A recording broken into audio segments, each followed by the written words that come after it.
Failed back surgery అంటే ఏమిటి? దేనికైతే మనము బ్యాక్ సర్జరీ చేయించుకుంటామో అది నొప్పి తగ్గకపోగా నొప్పి పెరగటం కానీ కొత్త ప్రాబ్లమ్స్ అంటే కాలు చచ్చుబడిపోవటము, వీల్ చైర్లోకి వెళ్ళిపోవటం లాంటి కొత్త కొత్త ప్రాబ్లమ్స్ వస్తే వీటన్నిటినీ కలిపి వాడే ఒక పదము ఫెయిల్డ్ బ్యాక్ సర్జరీ సిండ్రోమ్ అని అంటాము. ఇది ఎందుకు జరుగుతూ ఉంటుంది? చాలా మటుకు స్పైన్ మధ్యలో డిస్క్లు అనేవి ఉంటూ ఉంటాయి. ప్రతి 2 ఎముకల మధ్యలో ఉండే డిస్క్ అనే పదార్థము మనం చూసినప్పుడు ఈ మాదిరిగా ఉంటాయి. చుట్టూ గట్టిగా ఉండి లోపల చిక్కటి జిగురు లాంటి పదార్థము, జెల్ అంటాము, న్యూక్లియస్ పల్పోసస్ అనేది ఉంటూ ఉంటుంది. అయితే మనం ఎక్కువ ప్రెషర్ వేసినప్పుడు ఇది లీక్ అయిపోతూ ఉంటుంది. ఇది ఇలా చూసినప్పుడు ఇక్కడ చూస్తే మీకు ఇలా ప్రెషర్ వేస్తే ఇక్కడ ఉండాల్సిన జెల్ బయటికి లీక్ అవుతూ ఉంటుంది. ఎలా వస్తుంది? ఇది కట్ అయ్యి ఈ డిస్క్ ఓపెన్ అయిపోయి ఇందులో నుంచి జెల్ అనేది లీక్ అయిపోతూ ఉంటుంది.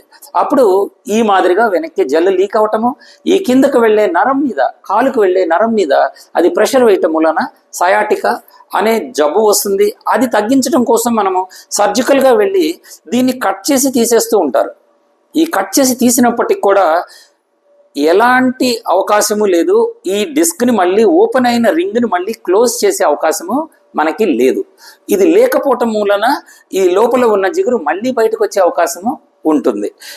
దీని వల్లనే పేషెంట్కి రీహర్నియేషన్ అని అంటూ ఉంటారు. అంతేకాకుండా ఈ బయటికి వచ్చిన జిగురు పదార్థం ఏదైతే ఉందో దానివల్ల విపరీతమైన ఇన్ఫ్లమేటరీ రియాక్షన్ అంటారు. అంటే మళ్ళీ వాపులు లాంటివి వస్తూ ఉంటాయి.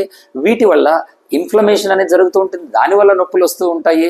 ఇలా వేసిన స్క్రూలు కదిలిపోవటం కానీ వీటన్నిటి వల్ల కూడా మనకి ఫెయిల్డ్ బ్యాక్ సర్జరీ అనేది వస్తూ ఉంటుంది.